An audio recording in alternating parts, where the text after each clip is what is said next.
Señor Vicepresidente, distinguidas delegadas y delegados, señoras y señores, la Misión Internacional Independiente de Determinación de los Hechos sobre la República Bolivariana de Venezuela presenta esta actualización oral de conformidad con la Resolución 5129 aprobada por este Consejo. La actualización cubre el periodo comprendido entre septiembre de 2023, cuando la misión presentó su último informe al Consejo, hasta la fecha. En dicho informe, la misión concluyó que la estructura represiva del Estado no se había desmantelado y que continuaba representando una amenaza latente que podía activarse cuando el gobierno lo estimara necesario.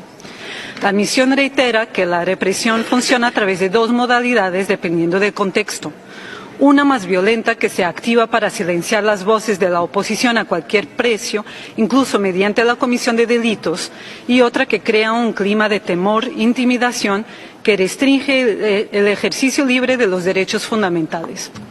Los numerosos eventos registrados durante el periodo de esta actualización confirman que nos encontramos ante una fase de reactivación de la modalidad más violenta de represión por parte de las autoridades. En ese sentido, la misión observa una repetición de los mismos patrones de violación de derechos humanos contra personas opositoras o percibidas como tales, que incluye a personas defensoras de los derechos humanos que se atreven a criticar, denunciar o protestar por decisiones o políticas del gobierno. En este periodo, el 1 de marzo de 2024, la Sala de Apelaciones de la Corte Penal Internacional confirmó la autorización para que la Fiscalía reanude la investigación sobre crímenes de lesa humanidad. Señor Vicepresidente, en octubre de 2023 se produjeron varios acontecimientos relevantes de cara a la celebración de las elecciones presidenciales previstas para el 28 de julio del presente año. El 17 de octubre, el Gobierno y la Plataforma Unitaria Democrática, que agrupa a partidos de la oposición, suscribieron en Barbados el denominado Acuerdo Parcial sobre Promoción de Derechos Políticos y Garantías Electorales para Todos. Entre otros compromisos, las partes reconocieron el derecho de cada actor político a seleccionar libremente su candidato o candidata a las elecciones presidenciales y se comprometieron a promover un clima favorable al desarrollo de un proceso electoral pacífico y participativo. 2 días después de la suscripción del acuerdo, se levantó la prisión preventiva a 5 personas, 3 hombres y 2 mujeres, incluidos un periodista, un exdiputado y otras personas percibidas como opositoras que habían sido detenidas arbitrariamente. Todas estas personas continúan enfrentando procesos penales. Al poco tiempo, el 22 de octubre, se celebraron las elecciones primarias organizadas por la Plataforma Unitaria. La candidata del partido 20 Venezuela, María Corina Machado, resultó ganadora por una amplia mayoría y con una alta votación. El 23 de octubre, un diputado de un partido afín al gobierno pidió la nulidad de las elecciones primarias alegando fraude electoral. 2 días más tarde, el fiscal general anunció una investigación penal contra la Comisión Nacional de Primaria y todas sus juntas regionales, incluidos 3 dirigentes nacionales, 2 hombres y una mujer, por diversos delitos, tales como usurpación de funciones, traición a la patria y asociación para delinquir, y contra varios dirigentes regionales por delitos similares. El 30 de octubre, el Tribunal Supremo de Justicia emitió una medida cautelar suspendiendo los efectos de las primarias. A finales de noviembre, en seguimiento al Acuerdo de Barbados, las partes acordaron un procedimiento para revisar por vía judicial las sanciones de inhabilitación política decretadas por la Contraloría General de la República contra políticos de la oposición. María Corina Machado, inhabilitada por 15 años, y otras personas sancionadas presentaron recursos ante el Tribunal Supremo de Justicia. El 26 de enero, el tribunal ratificó su inhabilitación. Estas acciones ponen en evidencia las graves dificultades que existen para garantizar que las próximas elecciones presidenciales se desarrollen de conformidad con el derecho a participar en los asuntos políticos previsto en el Pacto Internacional de Derechos Civiles y Políticos. Señor Vicepresidente, junto con el Acuerdo sobre Derechos Políticos y Garantías Electorales, otro de los acuerdos firmados en Barbados tuvo como objeto la protección de los intereses vitales de la nación y reafirmó la reivindicación de Venezuela sobre el territorio de la denominada Guayana Esequiba. El 3 de diciembre de 2023, el Gobierno convocó a la población a un referendo consultivo para apoyar dicha reivindicación. A los pocos días, el fiscal general anunció que había solicitado órdenes de aprehensión contra 14 personas, 13 hombres y una mujer, a quienes vinculó con una conspiración contra la celebración del referéndum consultivo. Entre las 14 personas se contaban varios líderes políticos en exilio, 3 miembros del Comité Nacional de Vente Venezuela y el presidente de la ONG Súmate. Este último fue detenido y excarcelado semanas después con medidas alternativas. La misión constata que, como ya ha ocurrido en el pasado, las autoridades invocan conspiraciones, reales o ficticias, para amedrentar, detener y procesar a personas opositoras o críticas del gobierno.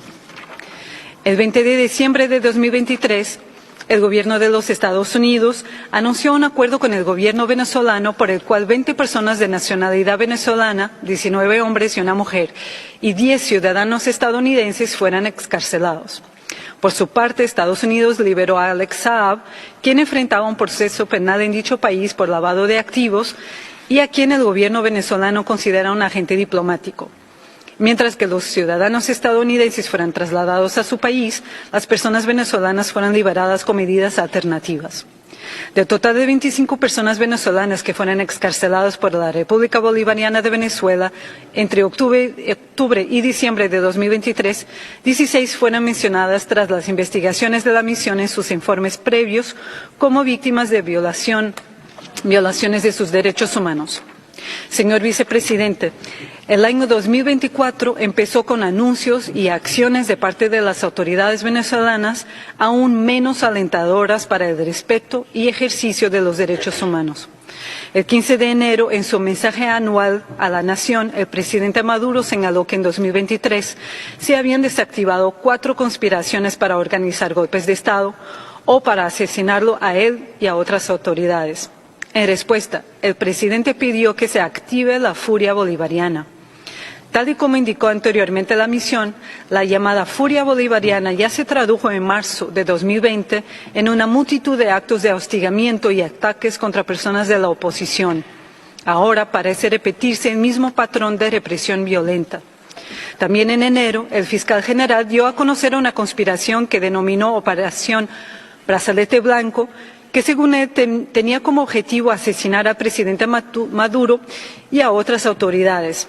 El Ministerio de Defensa publicó una lista de 33 militares que fueran degradados y expulsados de la Fuerza Armada Nacional Bolivariana, acusados de estar implicados en varias conspiraciones. Estos anuncios se conectaron con una nueva ola de detenciones de personas opositoras al gobierno percibidas como tales, incluidos los siguientes casos. El 14 de diciembre de 2023, un militar fue aprehendido en la frontera con Colombia. Su detención solo fue confirmada un mes más tarde por el fiscal general, quien hizo público un video en el que el militar se autoincriminaba en la planificación de la denominada Operación Brazalete Blanco. Hasta la fecha de esta actualización, los familiares no han podido comunicarse con esta persona. La misión continúa investigando las circunstancias de esta detención.